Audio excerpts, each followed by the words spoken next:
O termo dízimo, seja no singular ou no plural, você vai encontrar 39 vezes na Bíblia.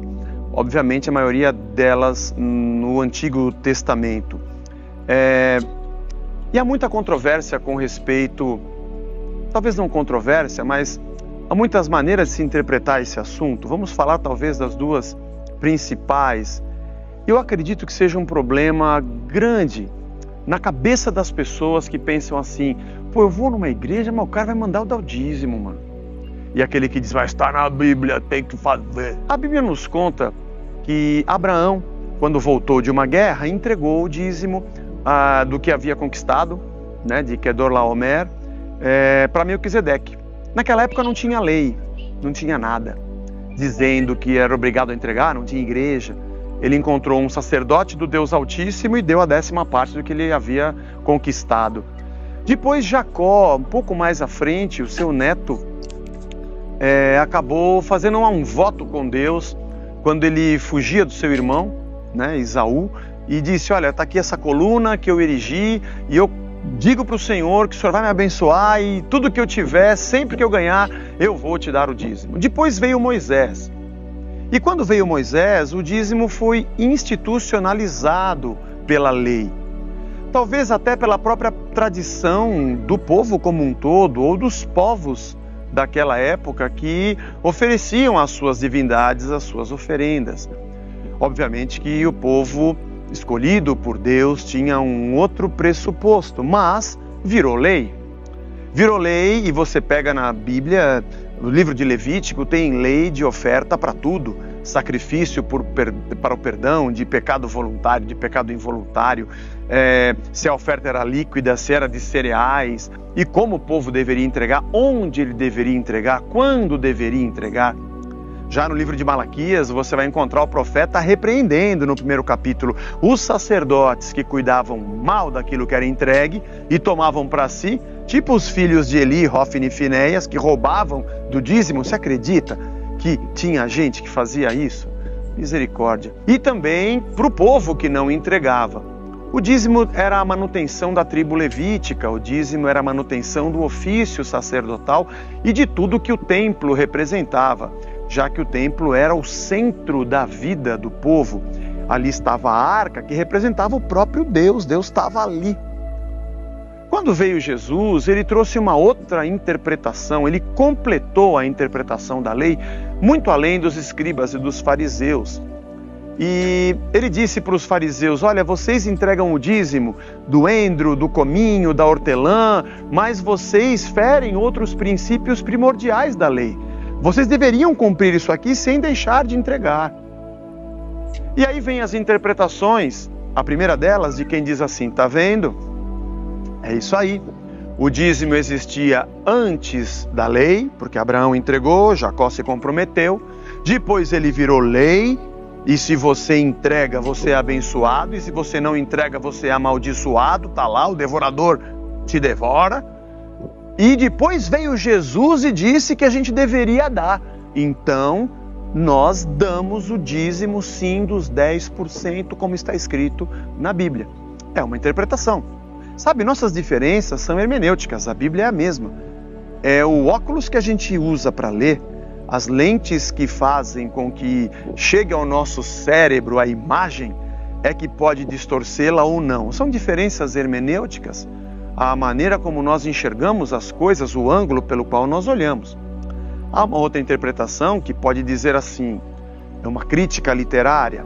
Bom, Moisés escreveu o Pentateuco e disse que o que o Abraão entregou foi o dízimo, mas quando ele entregou, talvez a gente não sabe se tinha esse nome. Alguém pode dizer que era a mesma tradição oral, mas uma crítica mais ferrenha ao texto pode dizer que quem deu esse nome foi Moisés, que tinha a cabeça da lei quando escreveu sobre Abraão. Alguém pode interpretar também dizendo, olha, Jesus não disse que o dízimo era obrigatório.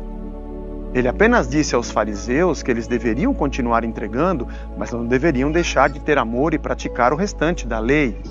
Afinal de contas, Jesus nunca trouxe obrigação, ele trouxe um novo sentido da lei. Ele trouxe um complemento do significado da lei. Não dá para encaixar Jesus dizendo que você era obrigado a fazer aquilo. Ele não disse isso para nenhuma das outras coisas da lei. É interessante também perceber uma interpretação que diz, olha, mas Jesus, ele estava no meio, na transição da lei para a graça. A sua morte e sua ressurreição, a vinda do Espírito Santo disparou a época da graça, mas naquele momento ele estava bem no meio. Ele mesmo ia ao templo nas orações diárias, ele mesmo cumpria a lei, mas ele era o próprio verbo e a própria lei encarnada. Gente, tem muitas maneiras de você olhar esse mesmo assunto. Eu costumo olhar da seguinte forma, e não vou dizer que eu sou único, não vou dizer que eu estou correto, estou dizendo que é do jeito que eu faço. Abraão entregou não por lei, entregou porque achou que ele deveria consagrar em gratidão a Deus algo que Deus havia lhe dado. Muito legal. A lei trouxe como uma regra, como obrigação. E num tempo onde o Espírito não habitava nas pessoas, era muito interessante ver uma lei externa para tentar conduzir e balizar um sentimento interno. Mas isso não significa que o homem deveria entregar só por obrigação, mesmo tendo a lei. Você conhece o texto onde um fariseu e um publicano estão orando no templo e o fariseu diz, eu dou o dízimo de tudo que eu tenho, respeito as tuas leis e não sou como esse publicano. E Deus deveria falar para ele, é verdade, você dá o dízimo, você está abençoado. E o publicano bateu no peito e disse, Senhor, eu sou um pecador, me perdoa. E Jesus disse que quem saiu justificado foi o publicano e não o fariseu que dava o dízimo. Jesus, quando disse isso sobre o fariseu, ele não estava dizendo que ele era obrigado a entregar. E Jesus nunca colocou a obrigação em detrimento do sentimento. É muito importante perceber no Novo Testamento, Paulo dizendo que Deus ama aquele que dá com alegria. Porque não damos por constrangimento ou por nenhum outro motivo. Não por obrigação e nem porque queremos alguma coisa. Eu sou mais tendencioso a não usar a lei. Eu acredito que Jesus disse sim que era importante e que nós deveríamos contribuir. O nome para mim não importa, mas eu entendo que o pressuposto na cabeça das pessoas, quando você diz a palavra dízimo, ele já tem uma carga de peso veterotestamentário que o nosso evangelicalismo de hoje torna tão forte. Eu tenho como opção não usar essa palavra, não. Eu não prego o dízimo. Zé, mas e a alíquota? 10%. Dízimo significa 10%. Se você não usa essa palavra, o que você usa então? Bom, eu digo para as pessoas darem as suas contribuições ou fazerem suas ofertas voluntárias. E Paulo disse, eu estou crucificado com Cristo e vivo não mais eu, mas Cristo vive em mim. O escritor de Hebreus também diz que a gente deve entregar o nosso corpo como sacrifício vivo, santo e agradável a Deus, muito mais do que a 10ª parte, parece que é a vida inteira. Então você está querendo dizer que as pessoas têm que entregar tudo? Não. Não estou dizendo isso. Estou dizendo que a nossa vida pertence a Deus. E quando a tua vida pertence a algo, parece que você não faz contas. O seu amor na lei da liberdade te leva a ter um compromisso de vida. É claro que você tem o seu orçamento e você deve ter uma prática de destinar um valor para isso. E você pode me dizer, eu faço 10%. Eu vou te dizer, faça. Cuidado para você não fazer disso uma regrinha e achar que é por isso que você é abençoado. Não é. Todo sacrifício no Antigo Testamento prefigura o sacrifício de Cristo. Eu não sou mais abençoado pelo dinheiro que eu entrego, mas pelo que Ele fez na cruz por mim. Aliás, eu não entrego para que Ele me faça algo. Eu entrego em amor e gratidão pelo que Ele já fez por mim. Não, eu não entrego por aquilo que Ele pode fazer, mas por aquilo que Ele fez. Eu não dou para que Deus se aproxime e me contemple. Ele já se aproximou de mim na cruz, se tornou homem como eu para viver a minha vida. O que eu faço por gratidão. Duas pessoas sentadas na igreja entregam o mesmo valor e podem ter pressupostos completamente diferentes. Uma entrega para ser abençoada e para ter mais dinheiro e a outra porque quer repartir o seu dinheiro. Alguém é generoso e quer ser solidário e o outro é ganancioso e quer acumular. Os dois são iguais, sentam na mesma igreja, levantam a mesma mão, fazem a mesma oração e entregam o mesmo valor. Mas eu digo a você que não é isso que torna uma pessoa mais abençoada. Deus não lê o seu bolso. Não, Deus não é o leão do imposto de renda que quer olhar os 27,5% ou os 11%, seja lá quanto for, para saber se ele libera a bênção do céu ou não.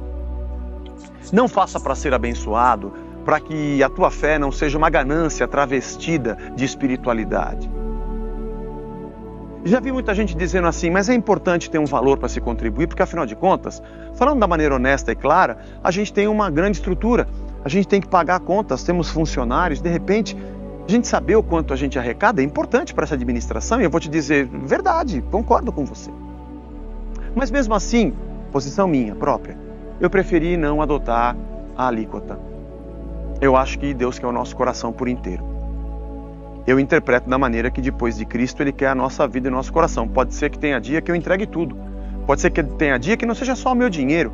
Eu dei a minha roupa, eu entregue sapatos, eu ajude pessoas, eu trago as cestas básicas, eu venho atender pessoas com a minha profissão, porque um médico e um dentista vão atender a comunidade. E isso também é a sua oferta. Não se esqueça que no Antigo Testamento alimentavam viúvas e estrangeiros com os dízimos também. É interessante perceber como nós institucionalizamos para projetos pessoais e locais e demos a conotação à palavra dízimo uma abrangência muito maior nessa nossa pós-modernidade maluca de interpretação das coisas. Então, se você me perguntar, mas para encerrar, você acha que as pessoas devem entregar na igreja para que ela possa se manter? Sim. E você não acha que deveria ter um padrão para que a gente pudesse ter um orçamento? Sim, sim. Mas você não faz isso, Zé. Não, eu não faço isso. Mas o nome dízimo, Zé, já está consolidado. As pessoas sabem o que é. Você não usa esse nome? Eu não uso esse nome. Não uso. Então todo domingo você vai explicar que é voluntário, que é por amor. Dá mais trabalho. Eu tenho que todo domingo explicar isso. E sempre você vai ter que ficar falando do amor, da voluntariedade. As pessoas não vão fazer porque elas têm essa obrigação, vão fazer porque elas têm a liberdade. É isso mesmo que eu faço. E você não tem medo, Zé, de que a igreja fique sem? E ela não fica sem às vezes? Fica. Tem mês que a gente passa bem no gargalo mesmo. Então você acabou escolhendo um caminho bem difícil? Sim. Mas sabe o que eu acho? Que se eu tiver que colocar uma obrigação para um filho amar o seu próprio pai, é melhor não ter relação. Se eu tiver que colocar um decreto para que as pessoas entreguem, eu prefiro que elas não venham.